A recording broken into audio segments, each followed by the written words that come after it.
នៅថ្ងៃទី16ខែមិថុនាឆ្នាំ2025សម្ដេចអគ្គមហាសេនាបតីតេជោហ៊ុនសែនប្រធានព្រឹទ្ធសភាថ្លែងសារពិសេសទៅកាន់ជនរួមជាតិក្នុងសម័យប្រជុំពេញអង្គលើកទី3ព្រឹទ្ធសភានេតកាលទី5លើប្រធានបទ3 1. ពលករកម្ពុជាធ្វើការនៅប្រទេសថៃឲ្យតែជនជាតិខ្មែរគឺត្រូវទទួលយកមកកម្ពុជាវិញទាំងអស់ទោះជាមានលិខិតឬគ្មានលិខិតដើម្បីជៀសវាងការប្រមាថការធ្វើបាបព្រោះពេលនេះការរើសអើងនៅក្នុងប្រទេសថៃចំពោះពលករកម្ពុជាកំពុងឡើងកម្ដៅ 2. បញ្ហាបើកច្រកកងទ័ពថៃជាអ្នកបិទខ្លួនឯងកម្ពុជានឹងធ្វើការបិទការនាំចូលផ្លែឈើនិងបន្លែពីថៃមកកម្ពុជាទូទាំងព្រំដែនក្នុងករណីថៃមិនបើកច្រកព្រំដែនឲ្យដូចដើមវិញក្នុងរយៈពេល24ម៉ោង 3. កម្ពុជាបញ្ជូនពាក្យបណ្ដឹងទៅ ICJ តុលាការយុត្តិធម៌អន្តរជាតិរឿងតំបន់មុំបីប្រាសាទតាម៉ាន់ធំប្រាសាទតាម៉ាន់តូចនិងប្រាសាទតាក្របីសូមទស្សនាសេចក្តីថ្លែងការណ៍របស់សម្ដេចអគ្គមហាសេនាបតីតេជោហ៊ុនសែនប្រធានព្រឹទ្ធសភាដូចតទៅសម្ដេចអនុប្រធានទាំងពីរឯកឧត្តមអនុប្រធានទាំងពីរសម្ដេចរាជបុត្រីព្រះអនុជព្រះអង្គម្ចាស់ឯកឧត្តមលោកជំទាវសមាជិកសមាជិកាព្រឹទ្ធសភាឯកឧត្តមតំណាងរាជរដ្ឋាភិបាលនិងសហការីឯកឧត្តមលោកជំទាវលោកស្រីនាងកញ្ញាដែលមានវត្តមាននៅទីនេះថ្ងៃនេះទូលគុំខ្ញុំសូមអនុវត្តនៅប្រការទី44ម្ដងទៀតហើយក៏មានការផ្សព្វផ្សាយបន្តផ្ទាល់ចេញពីទីនេះដែលវាជាការចាំបាច់ដើម្បីជម្រាបទូលថ្វាយនិងជម្រាបជូនចំពោះបងប្អូនជនរួមជាតិនៅទូទាំងប្រទេសជាដំបូងនេះក្នុងនាមសមាជិកសមាជិកាព្រឹទ្ធសភានៅទីនេះទូលព្រះបង្គំខ្ញុំសូមលើកដៃប្រណម្យបួងសួងថ្វាយពពរចំពោះព្រះមេដាជាតិដែលនៅសល់តែ2ថ្ងៃទៀតទេគឺនឹងដល់ពេលវេលាចម្រើនបច្ចុប្បន្នរបស់ព្រះអង្គកូនចៅទូតរបស់ព្រះអង្គពិតជាមានការសบายរីករាយនៅក្នុងពេលចម្រើនបច្ចុប្បន្នអាយុក្នុងពេលដែលព្រះរាជសុខភាពរបស់ព្រះអង្គមានស្ថានភាពល្អប្រសើរថ្ងៃនេះភរិយារបស់ទូលគុំខ្ញុំដែលខកខានប្រមាណខែជិត3ខែហើយនោះក៏បានចេញធ្វើពិធីរាប់អាតដើម្បីចម្រើនបច្ចុប្បន្នចំពោះព្រះមេដាជាតិផងដែរជាបន្តទៅទៀតអនុញ្ញាតឲ្យទូលព្រះបង្គំខ្ញុំថ្លែងទៅលើប្រធានបទ3ដែលខ្ញុំទូលបង្គំខ្ញុំយល់ថាមិនមែនជាការបំពានលើកិច្ចការរបស់រាជរដ្ឋាភិបាលទេក៏ប៉ុន្តែក្នុងឋានៈជាមេដឹកនាំជាតិម្នាក់និងជាប្រធានគណៈបកកណ្ដាលអំណាចផងប្រធានព្រឹទ្ធសភាផងហើយក៏ជាអ្នកជាស្ថាប័នដែលបានគ្រប់គ្រងចំពោះរាជរដ្ឋាភិបាលសូមលើកយកបញ្ហាទី1ទាក់ទងនឹងពលករកម្ពុជាដែលកំពុងធ្វើការនៅប្រទេសថៃប្រហែលថ្ងៃមុននេះនាយករដ្ឋមន្ត្រីកម្ពុជាហ៊ុនម៉ាណែតបានចេញសារអំពាវនាវទាក់ទិនទៅនឹងរឿងរ៉ាវពាក់ព័ន្ធជាមួយបងប្អូនជនរួមជាតិដែលធ្វើការនៅក្នុងរាជាណាចក្រថៃយុវជននេះសារសម្លេងរបស់នាយករដ្ឋមន្ត្រីក៏បានផ្ញើជូនទៅចំពោះរដ្ឋមន្ត្រីការបរទេសរដ្ឋមន្ត្រីមហាផ្ទៃនិងរដ្ឋមន្ត្រីក្រសួងការងារក៏ដូចជាលោកឯកឧត្តមលោកជំទាវអភិបាលខេត្តនៅតាមព្រំដែនកម្ពុជាថៃ ណែនាំទាក់ទិននឹងការវិលត្រឡប់របស់បងប្អូនដែលក្នុងនោះសម្រាប់អ្នកដែលបងប្អូនអ្នកដែលត្រូវការលិខិតស្នាមគឺត្រូវទៅរកនៅស្ថានទូតនិងបណ្ដាស្ថាប័ននិងបណ្ដាកុងស៊ុលនានានិងសម្រាប់អ្នកដែលត្រូវការលិខិតស្នាមក៏បានណែនាំរួចស្រេចទៅហើយតែនៅទីនេះត្រូវមានការផ្សាយបន្តផ្ទាល់និងដើម្បីជូនសារនេះទៅកាន់ជូនបងប្អូនពលករទៅនោះអាចយកសម្លេងនេះទៅស្ដាប់បានគឺអ្នកដែលត្រូវការគឺទៅរកលិខិតស្នាមនៅឯស្ថានទូតកម្ពុជានៅឯកុងស៊ុលកម្ពុជាដែលក្នុងនោះមានអនុពលផ្នែកការងារផងដែរប៉ុន្តែសម្រាប់អ្នកដែលគ្មានលិខិតហើយដែលអាចធ្វើដំណើរមកបានកម្ពុជារាជរដ្ឋាភិបាលទទួលយកទាំងអស់មានឬគ្មានលិខិតឲ្យតែជនជាតិកម្ពុជាជនជាតិខ្មែរគឺយើងទទួលយកទាំងអស់ដោយមិនគិតថាមានលិខិតឬគ្មានលិខិតទេព្រោះយើងត្រូវតែទទួលយកពលរដ្ឋរបស់យើងត្រឡប់មកវិញ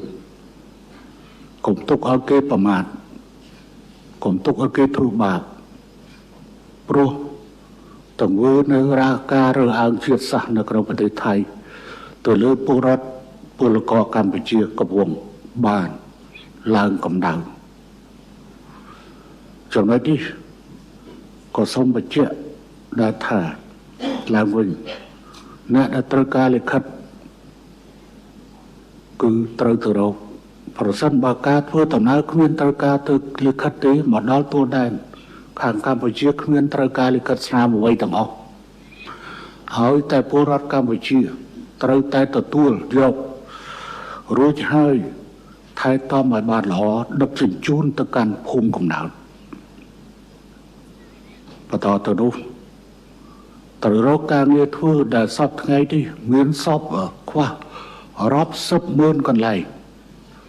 ទាំងក្នុងវិស័យឧស្សាហកម្មទាំងក្នុងវិស័យកសិកម្មទាំងក្នុងវិស័យសំណង់ដូច្នេះការងារនេះគឺជាការងារដែលយើងត្រូវរកឲ្យបងប្អូនព្រោះចាក់ចេញពីនោះយើងមានការងារធ្វើនៅក្នុងប្រទេសរបស់យើងដែលកំពុងតែខ្វះពលកម្មបន្តទៅទៀតគឺតកតងជាមួយនឹងបញ្ហាបំណុលធនាគារពេលដែលខ្ញុំផុសតាម Facebook ទៅឬក៏នាយករដ្ឋមន្ត្រីហ៊ុនម៉ាណែតផុសតាម Facebook ទៅមានបងប្អូនខ្លះបានលើកឡើងអំពីការបញ្ហាការបន្ធូរបន្ថយការជំពាក់ធនាគារនៅក្នុងស្រុករឿងនេះក្នុងនាមរដ្ឋសភាកម្ពុជាហើយក៏ជាប្រធានគណៈបកកណ្ដាលក៏សូមអរគុណចំពោះសមាគមធនាគារកម្ពុជានិងសមាគមហិរញ្ញវត្ថុមីក្រូហិរញ្ញវត្ថុកម្ពុជាដែលបានចេញសេចក្តីថ្លែងការណ៍គាំទ្រនៅការអំពាវនាវរបស់នាយករដ្ឋមន្ត្រីហ៊ុនម៉ាណែតទៅលើការបន្ធូរបន្ថយអ្នកដែលមានជាប់ជំពាក់ធនាគារគឺអាចនឹងត្រូវទទួលបាននៅការបន្ធូរបន្ថយទៅលើបញ្ហាមិនមែនលុបចោលបំណុលទេក៏ប៉ុន្តែគឺជាការបន្ធូរទៅឧទាហរណ៍បង់ការប្រាក់ត្រូវពន្យាការប្រាក់ឬក៏មិនយកការប្រាក់ក្នុងរយៈពេលប្រមាណទៅតាមលក្ខណៈសម្បត្តិហើយខ្ញុំក៏សូមអំពាវនាវជាបន្តសូមឲ្យសមាគមធនាគារក៏ដូចជាសមាគមមីក្រូហិរញ្ញវត្ថុធ្វើការខិតខំដើម្បីជួយស្រោចស្រង់បងប្អូនដែលវិលត្រឡប់មកពីប្រទេសថៃមកកាន់កម្ពុជា យើងមិនអាចនៅទីនោះអស់មួយជីវិតទេសភាពការនេះក៏ខ្ញុំយើងត្រូវនិទាសឲ្យបានដឹងមុនថា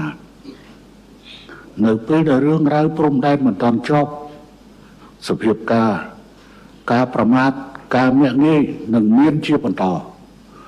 ដូច្នេះបងប្អូនគួរតែត្រូវចាក់ចេញឲ្យបានមុនពេលដែលគេបណ្ដេញចេញឬត្រូវការប្រមាថការរើសអើងកម្ពុជាកំសត់ណាស់ទៅហើយពីមុនយើងខ្វះការងារធ្វើប៉ុន្តែឥឡូវយើងក៏មានការងារធ្វើនៅក្នុងប្រទេសរបស់យើងតែយើងត្រូវវិលត្រឡប់មកកាន់ប្រទេសរបស់ខ្លួនវិញសង្ឃឹមថាបងប្អូននឹងធ្វើកិច្ចការងារនេះហើយសូមឲ្យទាំងស្ថានទូតយើងនៅប្រទេសថៃបណ្ដា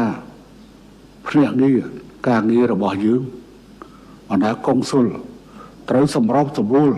ទៅលើរឿងនេះអាជ្ញាធរនៅតាមព្រំដែនត្រូវខិតខំធ្វើការងារនេះផ្នែកពាក់ព័ន្ធត្រូវខិតខំធ្វើការងារនេះ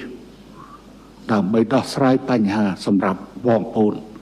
ដែលត្រូវវិលត្រឡប់យើងមិនអាចទៅពឹងពាក់គេមួយជីវិតទេត្រូវតែមកស្រុកហើយពេលវេលានេះគឺជាពេលវេលាស័ក្តិសមនៅពេលដែលហើយខ្ញុំនៅតែនិយាយថារឿងព្រំដែននេះវាមិនងាយជាប់ទេ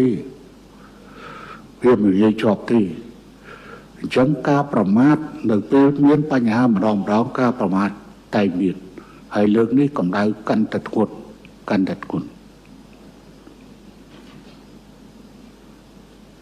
ទី2អំពីបញ្ហាការបើកច្រករឿងនេះក៏ខ្ញុំសូមបញ្ជាក់ជូនថាការបើកច្រកគឺថៃកងទ័ពថៃជាអ្នកបើកដូច្នេះកងទ័ពថៃអាចជាអ្នកបិទដូច្នេះកងទ័ពថៃត្រូវតែជាអ្នកបើកដោយកម្ពុជាមិនត្រូវចរចាទៅលើបញ្ហានេះទេមានសំណើសូមឲ្យមានការចរចាក៏ប៉ុន្តែតើវាស័ក្តិសមទេសម្រាប់ការចរចារឿងបែបនេះការរំលោភលើកិច្ចព្រមព្រៀងរវាងប្រទេសទាំងពីរទៅលើបញ្ហាច្រកព្រំដែនដែលបានព្រមព្រៀងគ្នាពេលបិទខ្លួនឯងពេលបើកបបួលចរចាដើម្បីកុំឲ្យបាក់មុខខ្លួនទាញកម្ពុជាយកទៅបាក់មុខជាមួយកម្ពុជាជាប្រទេសដែលមានកិត្តិយសមានសេចក្តីថ្លៃថ្នូរហើយចេះទទួលខុសត្រូវសង្ឃឹមថាភាគីថៃនឹងត្រូវចេះទទួលខុសត្រូវក្នុងករណីខ្លួនបានប្រព្រឹត្តហើយខ្លួនមកដាក់លក្ខខណ្ឌចរចាដើម្បីបើកកម្ពុជាអត់ទទួលយកបានទេហើយសូមបងប្អូនប្រជាជនថៃសូមកុំបន្ទោសរដ្ឋាភិបាលកម្ពុជាក្នុងការបិទច្រកដូងដែលហាមឃាត់នៅការដឹកផ្លែឈើនិងការ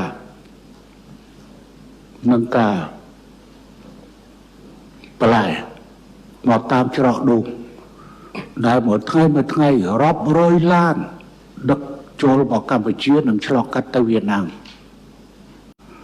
ឥឡូវនេះ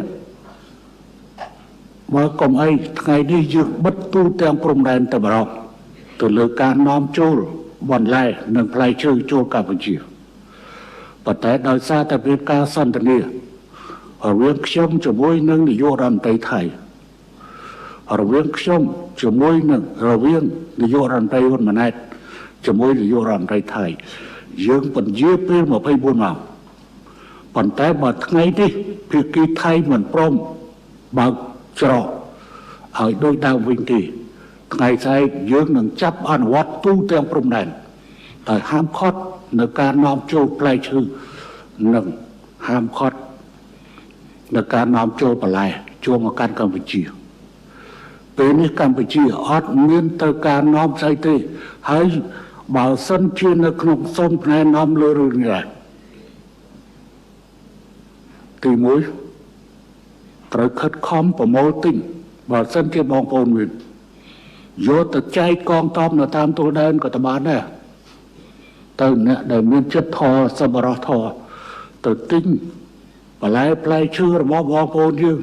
យកទៅចែកជូនកងទ័ពទទួលទានទៅឬចូលមណ្ឌលកម្មាកំព្រាឬក៏កន្លែងវឹកហាត់ទាហានហឹកហាត់នគរបាលស្អីៗអញ្ចឹងវាមិនលំបាកទេហើយចំពោះបងប្អូនពលរដ្ឋថៃត្រូវទៅតវ៉ាជាមួយទាហានថៃខ្លួនឯងតវ៉ាពោះទាហានថៃជាអ្នកបិទមិនមែនខ្មែរជាអ្នកបិទទេអញ្ចឹងសូមបងប្អូនថៃកុំខឹងសម្បាជាមួយនឹងកម្ពុជាព្រោះនេះជាលទ្ធផលនៃការ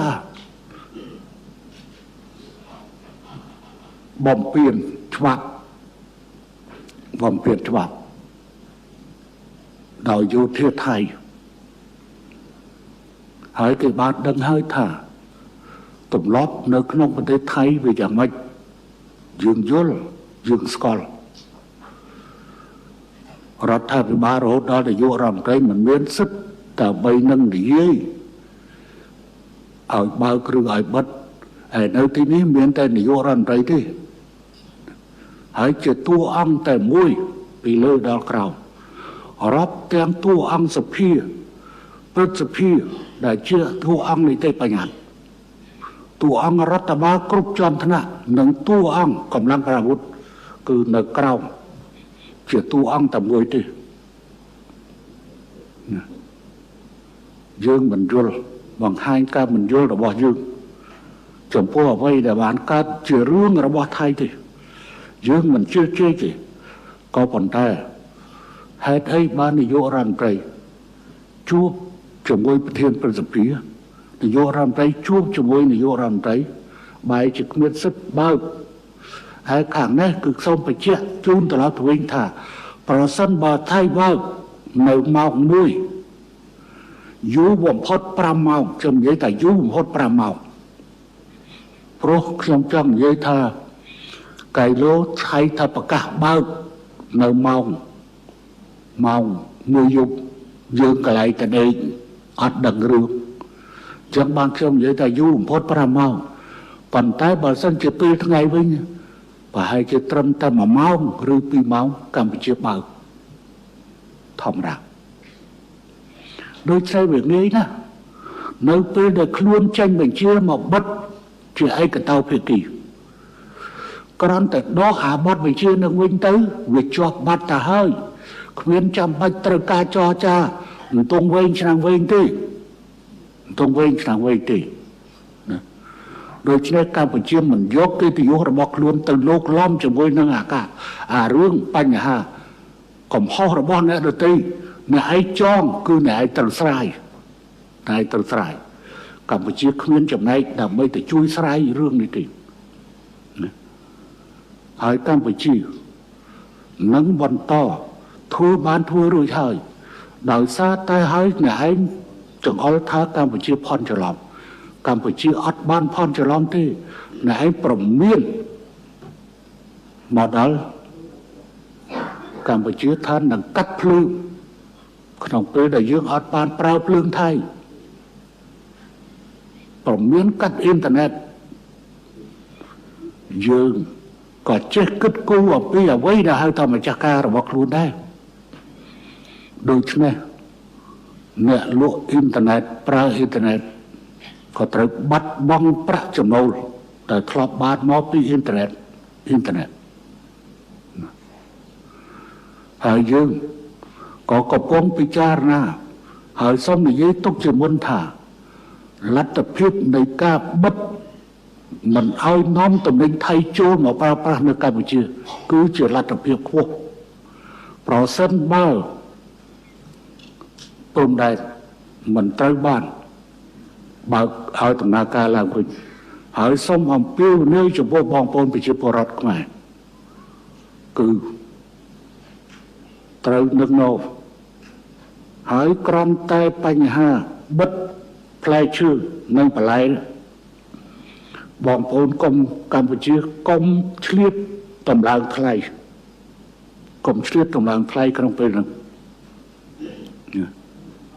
យើងត្រូវការប្រើប្រាស់ទំនិញក្នុងស្រុករបស់យើងដែលគ្មានជាតិគីមីផងមិនព្រួយបារម្ភពីរឿងជាតិគីមីទេជាតិគីមីទេយើងមិនមែនបំផុសឲ្យមានស្មារតីជាតិនិយមទេខ្ញុំបាននិយាយតាំងពីដើមទីថាកុំឲ្យចំនួនវិរិយដល់ពីកន្លែងមួយទៅកាន់កន្លែងមួយពីវិស័យមួយទៅកាន់វិស័យមួយទៀតប៉ុន្តែបែរជាខាងនោះគិតស្មានថានេះជាចំណុចខ្សោយរបស់កម្ពុជាខុសហើយអ្នកគិតខុសហើយណាដែលធ្វើឲ្យរីករាលដាលទៅដល់វិស័យដទៃក្នុងនោះមានវិស័យពាណិជ្ជកម្មនិងការដឹកជញ្ជូនឆ្លងកាត់របស់ប្រជាពលរដ្ឋអ្នកពិតជាយល់ខុសខ្ញុំនិយាយដោយស្មោះត្រង់សូម្បីតែស្ថានភាពឆ្នាំ1900 2008ដល់2011ពេលនោះក៏មិនរៀលដាលដែរខ្ញុំសូមរំលឹកពេលនោះមានការប្រជុំអាស៊ានជប៉ុននៅតូក្យូមេកុងជប៉ុននៅតូក្យូអតីតនាយករដ្ឋមន្ត្រីថៃអភិសិទ្ធ វេជ្ជជីវៈបានប្រកាសនៅទីក្រុងតូក្យូថានឹងបិទព្រំដែនកម្ពុជាថៃពេលមកដល់ពូជតុងខ្ញុំបានប្រកាសថាប្រសិនបើហ៊ានបិទព្រំដែនកម្ពុជានឹងប្រកាសឈប់ប្រើតំណែងថៃទាំងអស់ដូច្នេះពេលនោះអភិសិទ្ធអរហ៊ានបិទទេឥឡូវហេតុអីបានពេលនេះណែឯងធ្វើចឹងអញ្ចឹងកម្ពុជាក៏ត្រូវតែអនុវត្តវិធីសាស្ត្រដ៏រឹងមាំរបស់ខ្លួនដែរយើងត្រូវជំនួសដោយផលិតផលក្នុងស្រុករបស់យើងដែលផលិតបានហើយយើងត្រូវប្រើនៅទំនិញពីប្រទេសផ្សេងក្រៅពីប្រទេសថៃហើយសារនេះយើងបានបញ្ជូនចេញពីមុនហើយក៏ប៉ុន្តែយើងសូមបញ្ជាក់ឡើងវិញទាំងអស់រាជរដ្ឋាភិបាលបានត្រៀមខ្លួនហើយដើម្បីធ្វើកិច្ចការទាំងឡាយហើយកាត់បន្ថយទាំងអស់នៃការពឹងពាក់ពីសំណាក់ថៃមានបងប្អូនមួយចំនួនចូលមកខមមិនជាពិសេសនិស្សិតថាពួកខ្ញុំយ៉ាងម៉េចខ្ញុំសូម5ទៅបើគេបន្តឲ្យរៀនបានគឺរៀនទៅបើត្រឹមមិនបានទេត្រឡប់មកខ្មែរវិញមករៀននៅស្រុកខ្មែរវិញមកដល់មានអាហារូបករណ៍រៀននៅស្រុកខ្មែរខ្ញុំបើសិនជាក្រសួងអប់រំយុវជននិងកីឡានិងខាងរដ្ឋាភិបាលមិនអាចទទួលខុសត្រូវបានខ្ញុំជាអ្នកចេញលុយឲ្យរៀនខ្ញុំយកការទទួលខុសត្រូវទៅលើបញ្ហាហ្នឹងបើសិនបើគេធ្វើទុកបុកម្នេញនៅក្នុងពេលដែលកំពុងសិក្សា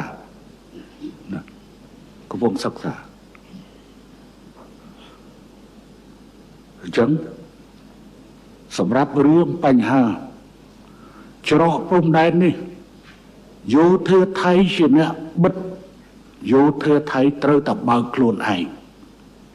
បន្តទៅកម្ពុជានឹងសម្រួលឲ្យដូចដើមវិញនោះជាការស្រេចហើយប្រើពេលត្រឹមតែខ្ញុំថាឲ្យអស់កន្លះម៉ោងជាប់ហើយគ្រាន់តែចេញប្រកាសរួចហើយច្រកព្រំដែនបើកពីម៉ោង6ព្រឹកដល់ម៉ោង10យប់ពេញទៅវាជាការស្រេចហើយជាប់ហើយប៉ុណ្ណឹងនោះឯកម្ពុជាគឺនឹងប្រកាសឲ្យបើកច្រកឡើងវិញហើយប្រកាសឲ្យយកសេវាទំនិញទៅមកដោយតើហើយក៏សូមជម្រាបជូនដែរ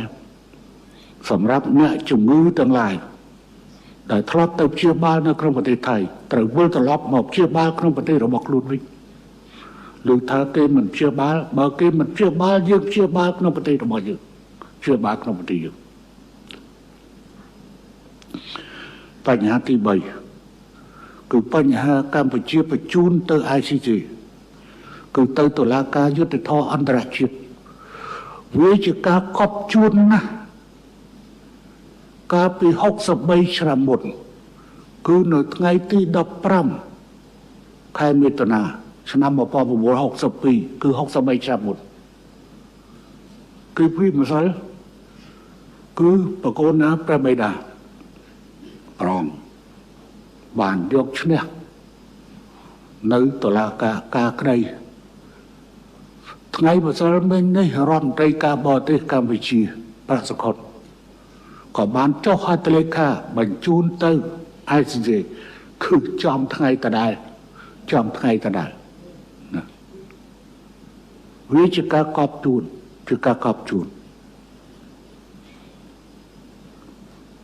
តែនេះគឺជាលិខិតដែលបញ្ជូនចេញហើយសំណុំរឿងដទៃទៀតនឹងបញ្ជូនតាមក្រោយហេតុអីបានយើងត្រូវយកបញ្ហានេះទៅ ICC ចំណុចនេះដោយសារតែភាគីទាំងពីរមិនអាចចុះសម្រុកគ្នាបានទេនៅអាតំបន់ទាំង4ហ្នឹងអត់ចុះសម្រុកគ្នាបានទេបើភាគីទាំងពីរមិនអាចរកឃើញនៅការចុះសម្រុកគ្នាជំរឿសរបស់យើងត្រូវយកជំរឿសសន្តិភាពនិងជំរឿសនៃការអនុវត្តច្បាប់អន្តរជាតិសន្តិភាពទាំងពីរនោះសុទ្ធតែសន្តិភាពទាំងអស់យន្តការទ្វេភាគីនៃការចរចាក៏សន្តិភាពយន្តការចូលទៅក្នុងតុលាការក៏សន្តិភាពមិនមែនបានសក្តិថាបញ្ជូនសំណុំរឿងទៅកាន់តុលាការអន្តរជាតិគឺជាការបង្កសង្គ្រាមឬបង្កើតសង្គ្រាមទេណាបង្កើតសង្គ្រាមទេវាច្បាស់លាស់ហើយសូម្បីតែក្នុងប្រមាណថ្ងៃកន្លងទៅវាគ្រប់គ្រាន់ដើម្បីបញ្ជាក់ថាគេចង់វាយគ្នាជាជាងទៅរកសន្តិភាពតាមរយៈតុលាការតែគេថាបើចង់បានដីហ្នឹងចង់បានកន្លែងហ្នឹងគឺត្រូវវាយគ្នាកម្ពុជាមិនមែនខ្វះអាវុធឬខ្វះកម្លាំងដើម្បីវាយគ្នាទេតែកម្ពុជាមិនចង់វាយគ្នាទេកម្ពុជាបញ្ជាក់ពីឆន្ទៈរបស់ខ្លួនមានកម្លាំងទប់ទល់ជាមួយនឹងយថាហេតុទាំងអស់ប៉ុន្តែខ្លួនមិនចង់វាយអ្នកណាទាំងអស់ត្រឹមតែមកការពារទឹកដីរបស់ខ្លួនទេហើយតំបន់ទាំង4នេះព្រំដែនជាង8គីឡូម៉ែត្រប៉ុន្តែតំបន់4នេះគឺតំបន់មុំ3ប្រាសាទតាមន់ធំប្រាសាទតាមន់តូចប្រាសាទតាកបីគឺมันអាចរកការស្រុកស្រួលគ្នាបានទេទ្វេភាគី100ឆ្នាំទៀតឬ200ឆ្នាំទៀតក៏វាមិនចប់ដែរហើយនឹងវាជាងាយជាមូលហេតុនៃការផ្ទុះសង្គ្រាមរវាងជាតិសាសន៍ទាំងពីរប្រទេសទាំងពីរដូច្នេះហើយបានជាយើងជ្រើសរើសយកដំណោះស្រាយសន្តិភាពតាមរយៈនៃការចរចានិងតាមរយៈនៃការអនុវត្តច្បាប់ហើយខ្ញុំសង្ឃឹមថាប្រទេសលើពិភពលោកដែលកំពុងតែអនុវត្តនៅនយោបាយតាមគោរពច្បាប់អន្តរជាតិដោយជៀសវាងការមិនប្រើកម្លាំងឬគំរាមប្រើប្រាស់កម្លាំងនិងគ្រប់គ្រងដល់កម្ពុជាក្នុងការស្វែងរកដំណោះស្រាយដោយសន្តិវិធីដោយសន្តិភាពតាមរយៈការចរចាទ្វេភាគីនិងតាមរយៈនៃយន្តការតុលាការអ្នកណាក៏ដោយដែលគិតវេះពីតុលាការមានន័យថាខ្លួនមានពិរុទ្ធភាពនិយាយតាមត្រង់មួយបែបគឺមានតែចោលទេដែលវាខ្លាចតុលាការណាបើយើងមានភាពបរិសុទ្ធមិនត្រូវខ្លាចតុលាការទេ มันต้องปลายกลาการที่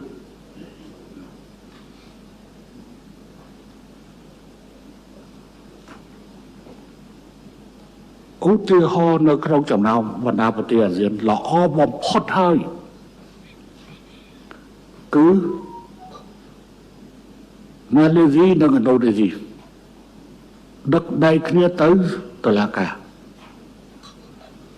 សិង្ហបុរីនិងម៉ាឡេស៊ីដឹកដៃគ្នាទៅតុលាការការដោះស្រាយបែបនេះគឺវាជាវិធីដោះស្រាយដែលធ្វើឲ្យរដ្ឋាភិបាលនៃប្រទេសមួយជៀសផុតពីគំនាបរបស់មហាជនរដ្ឋាភិបាលមួយមិនអាចទៅចង្អុលថាខ្ញុំដកថយខ្ញុំបកគលអានេះឲ្យអ្នកឯងមិនអាចទៅនិយាយចឹងបានទេប៉ុន្តែបើតុលាការកាត់ក្តីមកគឺយើងទទួលការគោរពចំពោះសាលិកាតុលាការនេះយើងបញ្យល់ប្រជាពលរដ្ឋរបស់យើងថាតុលាការគេបានរកឃើញនៅចំណុចវាបែបនេះអញ្ចឹងយើងត្រូវទៅលះបង់អាកន្លែងហ្នឹងទៅណាចឹងវិធីវាជាល្អបើវាយទឹកគ្នាតើសាច់ឈាមអស់ប្រមាណអញ្ចឹងខ្ញុំគិតថាបណ្ដាប្រទេសអំពាវនាវបណ្ដាប្រទេសដែលមិនចង់ឲ្យមានសង្គ្រាមហើយចង់ឲ្យរកដំណោះស្រាយដោយសន្តិវិធីគាំទ្រទៅដល់ដំណើរការដែលកម្ពុជានាំរឿងក្តីនេះទៅកាន់តុលាការអន្តរជាតិ800 គីឡូម៉ែត្រជាតិយើងយកតែចំណុច4ចំណុចទេយកទៅដោះស្រាយមិនមែនបានទៅគេថា4ចំណុចនេះយើងចាត់ទុកថាដីស្មើនឹង50 គីឡូម៉ែត្រទៅចុះយើងថាប៉ុណ្្នឹងទៅចុះវាមិនដល់ផងប៉ុន្តែនៅសល់700 ម៉ែត្រគីឡូម៉ែត្រទៀតគឺយន្តការទ្វេភាគី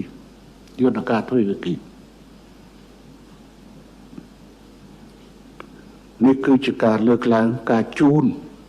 ព័ត៌មានហើយយើងមិនដោះថយទេហើយខ្ញុំសង្ឃឹមថាមានតែយន្តការនេះទេ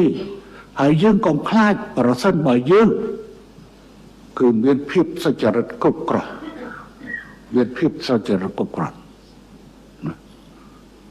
យើងហ៊ានឡើងតុលាការអ្នកដែលមិនហ៊ានទៅឡើងតុលាការទេគឺជាអ្នកដែលខ្លាចហើយមានអាចកំបាំងនយោបាយមានអាចកំបាំងអ្វីនៅពីក្រោមហើយនេះគេកាន់តែបញ្យល់បានថាហេតុអីបានជាហ៊ុនសែនកាលពេលនៅធ្វើនាយករដ្ឋមន្ត្រីបញ្ជាទៅក្រសួងការបរទេសនិងទំនាក់និងបញ្ជាទៅតំណាងអចិន្ត្រៃយ៍នៅអង្គការសហប្រជាជាតិបោះឆ្នោតប្រឆាំងរុស្ស៊ីក្នុងការវាយលុកចូលអ៊ុយក្រែនយើងបានព្យាករណ៍ដឹងទុកជាមុនទៅហើយហ៊ុនសែនអាចមើលធ្លុះសភាពការព្រោះស្ថានភាពវាបានកើតពិតប្រាកដរួចហើយវានឹងកើតជាបន្តទៀតដូច្នេះបានជាយើងត្រូវប្រកាន់យកអេរិយាបថជាការអនុវត្តនយោបាយការបរទេសផ្អែកលើច្បាប់ដែលក្នុងដោះស្រាយដោយសន្តិវិធីមិនប្រើប្រាស់កម្លាំងឬមិនគំរាមប្រើប្រាស់កម្លាំងប្រឆាំងនឹងរដ្ឋដទៃក្នុងចំនួនដោះស្រាយចំនួននេះហើយគឺជាសារហើយក៏សូមបញ្ជាក់អំពីនាងចំពោះបងប្អូនក្រុមគ្រួសារនៅក្នុងប្រទេសដែលមានកូនចៅបងប្អូនសាច់ញាតិនៅក្នុងប្រទេសថៃជួយបង្កលក្ខណៈហើយត្រឡប់មកវិញរថយន្តស្អីមិនពិបាកទេក្នុងការដឹកជញ្ជូនហើយក្នុងរយៈអន្តរកាលនេះគឺរាជរដ្ឋាភិបាលគួរតែត្រូវខិតខំ ដើម្បីធ្វើម៉េចឲ្យបងប្អូននេះមានស្ថិរភាពជីវភាពព្រោះមកពីនោះមិនអាចស្ពីងកមកបានទេដូច្នេះការផ្គត់ផ្គង់កឲ្យជាព្រីអីមួយចំនួនទៅកាត់បងប្អូនអាចធ្វើទៅរួចមិនមែនធ្វើទៅមិនរួចទេណាធ្វើទៅមិនរួចទេយើងមិនយកតែខ្ញុំក៏សូមអំពាវនាវសូមកុំឲ្យពលរដ្ឋខ្មែរយើងមានចរិតជលនិយមដោយនៅទីក្រុងបាងកកណាដែលយកខ្មែរធ្វើជាសត្រូវដែលដឹកនាំដោយសិទ្ធិលំតគុលដែលកាលពីមុនក៏អញ្ចឹងហើយឥឡូវនេះនៅបន្តអញ្ចឹងសិទ្ធិលំតគុលលោកឯងស្គាល់ហ៊ុនសែនច្បាស់ពីមិនតន់ច្បាស់ពីមុនឥឡូវប្រហែលជាសូម្បីតែហ៊ុនសែនដកខ្លួនចេញពីនាយករដ្ឋមន្ត្រីប៉ុន្តែហ៊ុនសែនឈររឹងមាំនៅក្នុងអំណាចនៅកម្ពុជាសូមតែឯងកុំភ័ន្តច្រឡំហ៊ុនសែនមិនតន់អស់អំណាចនៅឡើយទេណាហើយអ្នកឯងត្រូវស្គាល់គោរពងារដៃគូដែលព្រះមហាក្សត្របបរិជាទានអ្នកកុំចង់ប្រហើនជាមួយកម្ពុជាហើយមើលស្រាលចំពោះកម្ពុជាហ៊ុនសែនបានគ្រប់គ្រងប្រទេសនេះចូលរួមចំណែកគ្រប់គ្រងប្រទេសនេះថាអញ្ចឹងទៅចុះរយៈពេល47ឆ្នាំហើយអ្នកល្មមដឹងថាតើហ៊ុនសែនជាអ្នកណាពិតប្រាកដ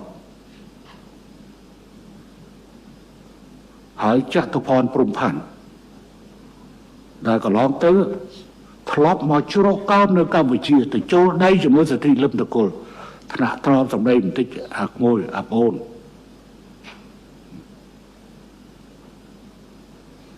ពីដើមណែឯងអាល់កំហមរត់មកជ្រកកោននៅទីនេះឥឡូវចាប់ផ្ដើមវាយប្រហារមកកម្ពុជាសូមថ្នាក់ត្រង់សម្ដីបន្តិចណាស្គាល់សមត្ថភាពរបស់ហ៊ុនសែនច្បាស់ណែឯងស្របមកជ្រកកោននៅជាមួយខ្ញុំឲ្យបាយណែឯងស៊ីខ្ញុំចំណែឯងប៉ុន្តែពេលនេះរឿងណែឯងស្នប់ស្អែកជឿនខ្ញុំមិនខ្វល់ទេប៉ុន្តែរឿងស្អីដែលឯងមកវាយប្រហារកម្ពុជាមកវាយប្រហារកម្ពុជាខ្ញុំក្រំតែទូនមានណែឯងទេពេលមុនណែឯងធ្លាប់និយាយថាវាយចូលសៀមរាបហើយយកអង្គរវត្តហើយដោះដូរជាមួយប្រាសាទព្រះវិហារកម្ពុជាមិនមែនជាជ័យសម្រាប់ងាយស្រួលទទួលទានទេណែឯងមើលកម្ពុជាខុសហើយភ័ន្តច្រឡំកម្ពុជាចំណន់ដឹកនាំដោយព្រះបាទនរោត្តមសីហមុនីជាមហាក្រាបគ្រងរាជកម្ពុជាចំណន់ដឹកនាំដោយហ៊ុនសែននិងកម្ពុជាពេលនេះដឹកនាំដោយហ៊ុនម៉ាណែតអមដោយអិសរាជជនទាំងរដ្ឋសភាទាំងព្រឹទ្ធសភាកម្លាំងប្រវត្តិនិងជាតិទាំងមូល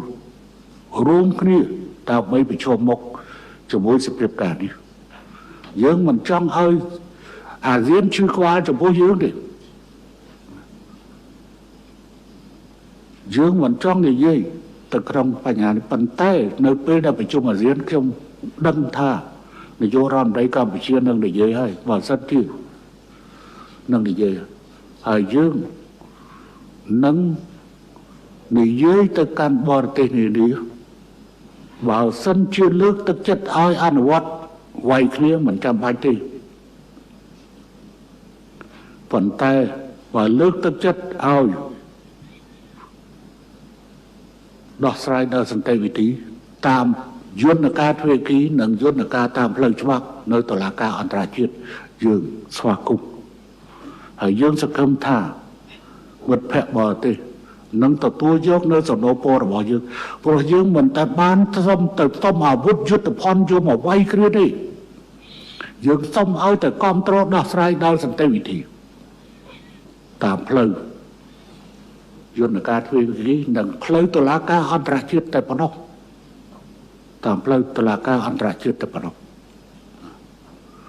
ហើយយើងសូមសរសើរចំពោះ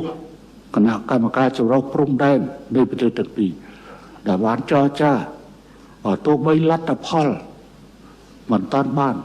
តាន់រហ័សក៏ប៉ុន្តែយើងសង្ឃឹមថាយន្តការនេះនឹងបន្តការដោះស្រាយទៅលើព្រំដែនគោកតាមអនុសារណៈយោគយល់គ្នាឆ្នាំ2000ដែលក្នុងនោះមានការកំណត់នៃការប្រើប្រាស់ផែនទីត្រឹមត្រូវផែនទីឯកតោភាគីណាមួយមិនត្រូវបានទទួលស្គាល់នោះទេលុះត្រាតែផែនទីនោះវាស្របជាមួយផែនទីគោលដែលកំណត់ដោយកិច្ចព្រមព្រៀងបារាំងសៀមឆ្នាំ1907ហើយដែលតុលាការដែលផែនទីនោះត្រូវបានប្រើប្រាស់ជាហូរហែរហូតដល់តុលាការអន្តរជាតិឡាអេបានយកមកកាត់ក្តីនៅក្នុងឆ្នាំ1962ដូច្នេះផែនទីណាខុសពីនឹងយើងអត់ទទួលស្គាល់ទេរឿងរ៉ាវប្រើផែនទីខុសគ្នានេះហើយគឺជារឿងរ៉ាវដែលនាំទៅដល់ជម្លោះយើងប្រើផែនទីស្របច្បាប់តាមការទទួលស្គាល់ជាអន្តរជាតិហើយតាមរយៈនៃកិច្ចព្រមព្រៀងបារាំងសៀម1907នោះឯងប៉ុន្តែការប្រើផែនទីផ្សេងពីនេះគឺយើងមិនទទួលស្គាល់ទេសូមលោកនាយករដ្ឋមន្ត្រីអធិស្ឋានខ្ញុំនិយាយហាក់ដូចជាបំពេញការងារនាយករដ្ឋមន្ត្រីក៏ប៉ុន្តែខ្ញុំសង្ឃឹមថាបើទោះបីជាខ្ញុំមិនមែនជានាយករដ្ឋមន្ត្រីក៏ប៉ុន្តែខ្ញុំនៅតែមានសិទ្ធិដើម្បីនឹងនិយាយព្រោះខ្ញុំអត់និយាយឲ្យខុសពីចំហរបស់នាយករដ្ឋមន្ត្រីណាតែខ្ញុំចង់ជូនសារដើម្បីឲ្យនាយករដ្ឋមន្ត្រីជោគជ័យតែប៉ុណ្ណឹងទេតែគិតថានាយករដ្ឋមន្ត្រីមិនប្រកាន់អរគុណសូមអរគុណទូរទស្សនិកជនទាំងអស់ដែលកំពុងតាមដានទស្សនាសេចក្តីថ្លែងការណ៍ពិសេសរបស់សម្ដេចអគ្គមហាសេនាបតីតេជោហ៊ុនសែនប្រធានព្រឹទ្ធសភានាងខ្ញុំលីសថារីផ្សាយចេញពីទូរទស្សន៍សំឡេងកម្ពុជា VOC TV យើងខ្ញុំពីទីក្រុង Long Beach រដ្ឋ California សហរដ្ឋអាមេរិកសូមចុច like និង follow ម្នាក់មួយផងដើម្បីទទួលបាននូវព័ត៌មានថ្មីៗសូមអរគុណជម្រាបលាជួបគ្នាវេលាក្រោយទៀត